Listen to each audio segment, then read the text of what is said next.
Today's jargon term is textural prompt. We talk about prompts all the time, so what's a textural prompt? I like to do Carol Merrill. You remember her from the old days of Price is Right? Okay, I'm really dating myself now. All right, let's take a look at our actual definition of textural prompt. Textural prompt is an extra stimulus. I hate it when they put the word stimulus in any sentence. An extra stimulus in the form of text presented along with the discriminative stimulus, which increases the likelihood of a correct response. What? You know, first day of autism, this definition is enough to make you run screaming into the street with your hair on fire. So let's move on to our working definition. For those of you who've been around a while, though, you're like, I get it. I know exactly what they're talking about. That's okay. It comes with time. So our working definition, textural prompt, is using a word or a phrase to guide the child through the desired response. And usually when we're talking about a textural prompt, we're talking about it written on a card or a piece of paper. I'm folding stuff up here, makeshift. A lot of times we'll use index cards. And you know, textural prompts work, you'd be surprised because a lot of people think, well, why would I use a textural prompt with a small child? Don't forget that we do ABA with a lot more people than small children on the autism spectrum, right? There are adults on the autism spectrum. There are people who are not on the autism spectrum that we use ABA. I can think specifically when my dad was in his mid-40s, he had a stroke.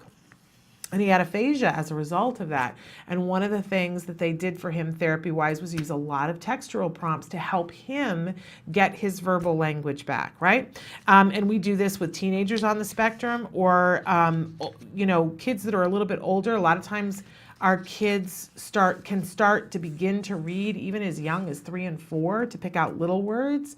So if a child is hyperlexic or they're particularly good with reading, textural prompts can be really good. And with our older kids, they can be very unobtrusive. So, you know, sometimes we do a gestural prompt to something. We point to something, right? Teachers do a textural prompt and a gestural prompt all the time.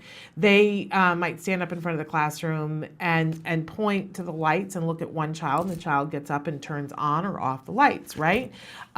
They could instead hold up a sign that just says lights to signal to the child, you're supposed to turn off the lights now.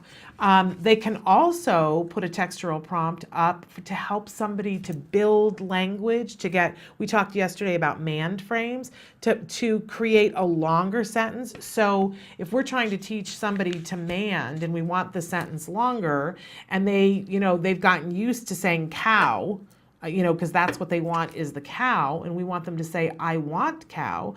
If it's a child who reads, we can hold up a card that says, I want, and point to it so the child reads, I want, and that's the thing that prompts them. It can be a very effective tool. I know early on people go, oh, well, that seems obtrusive, but then when you think about all the different ways you can use it and all the different places that you can use it, I have a teenager right now. He's not really, he's 12 and a half, but he has put me on notice that he doesn't even want me talking to him in front of his friends or at school. If I'm there, I need to appear to be invisible, and that's fine, but there's times when I don't want an opportunity to be missed. We've worked on gestures to let him know. We're like is it the CIA or which group is it? The SEALs, that they have all the little, you know, symbols. My son and I have some symbols worked out for things when we're in public.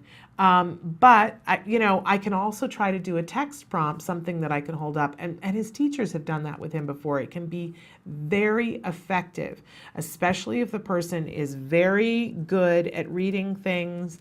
It's part of the process of fading the prompt back, right? Because you can do it from across the room. Think about proctors of tests that don't want to disrupt a test, and so they hold up or they write on the board how much time is left. That's a textural prompt, my friends. We use this all the time in life. It's a good thing, and it can help us to get to the progress that we want.